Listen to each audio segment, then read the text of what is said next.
Chicago, USA. Sa layuning imulat ang kabataan sa yaman at kulturang Pilipino, pinangunahan ng Konsulado ng General sa Chicago ang pagbabasa ng libro at presentasyon sa Jonathan Barr Elementary School noong Miyerkules, May 22, 2026. Ang aktibidad ay bahagi ng pagdiriwang ng Asian American and Pacific Islander o AAPI Heritage Month. Ang layunin ay palawakin ang kalaman sa pagpapalaga ng mga dayuhang mag-aral sa pagkakaiba-iba ng kultura sa komunidad ng AAPI na dinaluhan ng halos 200 mag-aral mula sa ika-5 hanggang ika-8 baitang.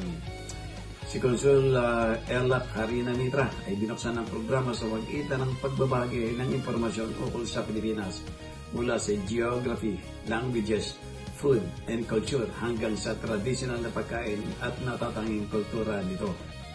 Naging tampok sa programa ang interaktibong pagbabasa ni Consul Mitra ng librong Luis and the Enchanted Creatures na nagdala sa imahinasyon ng mga bata sa mundo ng mga kwentong bayan at mitolohiyang Pilipino.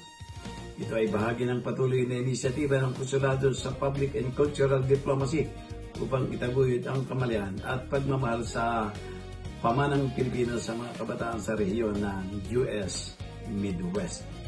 Mula Amerika, Jojo Cesar Magsumbulagulat para sa journalnews.com.ph.